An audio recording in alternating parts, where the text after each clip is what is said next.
तुम्हारे पाइब कोई गले। अस्सलामु अलैकुम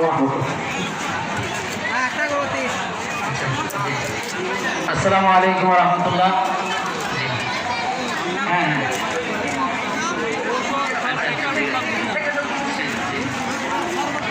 না না না এখন আর এই সময়গুলো নাই। সকলে বলে আলহামদুলিল্লাহ।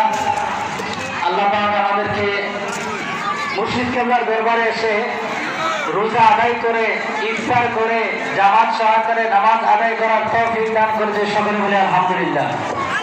কারণ বাড়িতে রোজা রাখা আর মুর্শিদ কেবলার সংস্পর্শে বসে রোজা রাখা